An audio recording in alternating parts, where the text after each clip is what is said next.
The next poster is Christoph Schirninger, deep learning image burst staking for post-processing of high-resolution ground-based solar observations. Please. Thank you.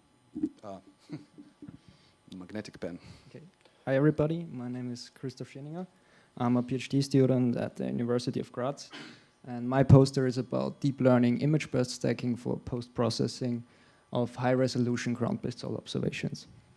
As many of you probably know, is that to reach the diffraction limit of large ground-based telescopes has been a big challenge, or still is a big challenge. And this is because if we want to image an object in space from ground, we have in between our telescope and our object this turbulent layer of our Earth's atmosphere.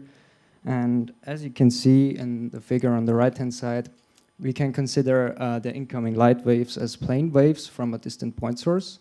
And after passing this turbulent layer, these wavefronts get perturbed, and this causes a distortion in the raw images of our telescope. This is basically what you can see on the bottom right here.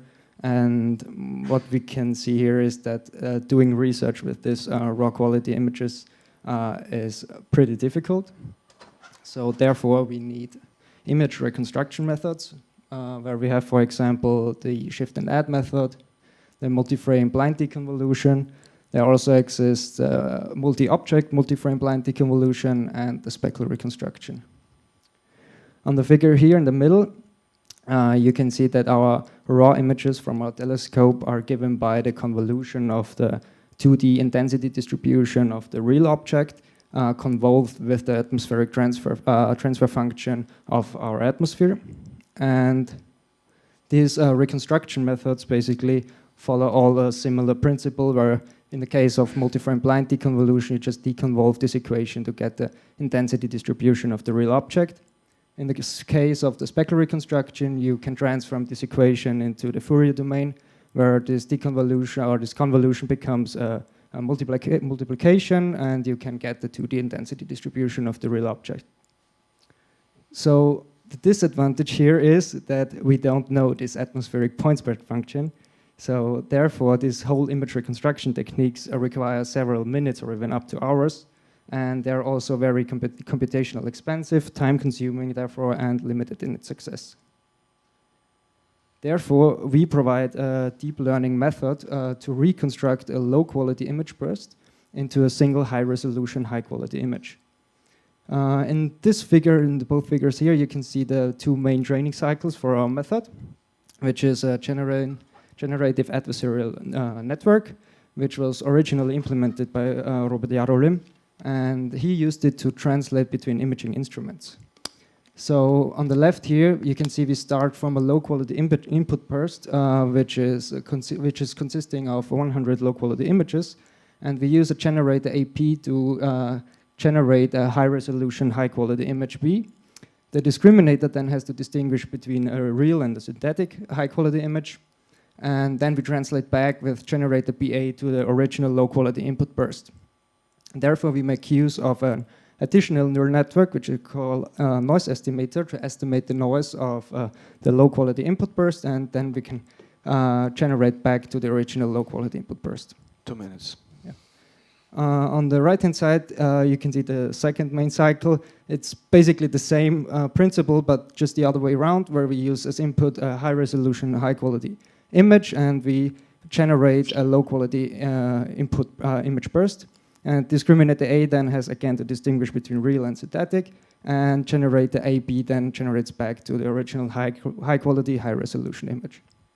The architecture of our generators have a unit architecture, and for the discriminator we use 3 individual networks, which decrease the resolution by a factor of 1, 2, and 4. And in general, when you want to consider image-to-image translation, you should always use the distortion quality metric and the perceptual quality metric. The distortion quality metric is here given by the cycle consistency, where we use the reconstruction loss, which is basically an MAE loss, plus we add here a content loss, which is an MAE loss in the feature activation, so to speak. And we also have a noise loss, which is also an MAE loss.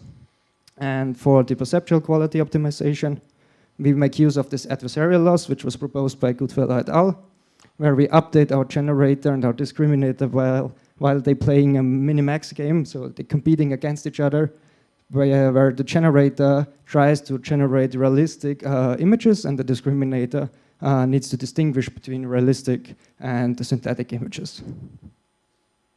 On the last slide here, I just want to show you some results in the two wavelength bands, in the G band and in the blue continuum, where you can see the single frame of the original input burst, the speckle reconstruction, and our ITI reconstruction, with a close-in view for all of them. And we also provide here a difference map between the speckle reconstruction and our ITI reconstruction. On the bottom here, we also show an histogram of the distribution of the ITI reconstruction and the speckle reconstruction. What you can see here is that our ITI method is able to learn the distribution of high-quality images, which makes it a powerful tool to translate between imaging domains. Thank you.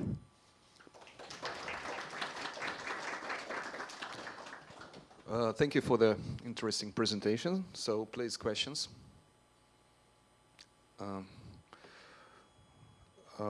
We neither have online questions, but we do have a question.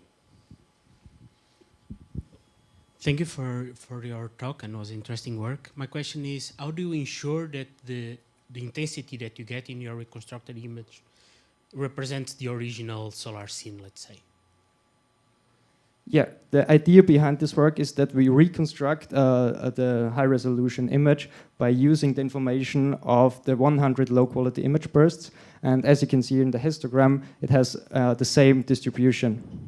So you are just comparing it directly. There is no constraint or anything. We also have quality metrics, but if we want to talk later, you can see that my poster. Okay, yeah, thank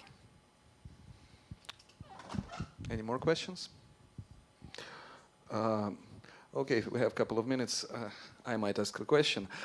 Could you please maybe say a few more words on your training setup? Okay, yeah, we use data from the Gregor telescope on Tenerife, where we use a low-quality image burst, which consists of 100 low-quality images, and we use the speckle reconstruction.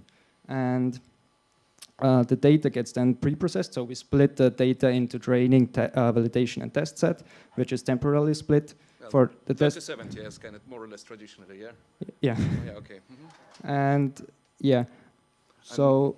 You said pre-processed, and pre-processed how exactly in this case? Yeah, that's a good question, because as you can imagine, we have clouds in between our low-quality images, so we remove the contrast of the low-quality images, so we have a uniform input. And we also remove the contrast of the speckle reconstruction, and we also cut off the edges because we know that the speckle reconstruction doesn't work as well on the edges of the image. Okay, thank you. So, thank you so much. Perfect timing.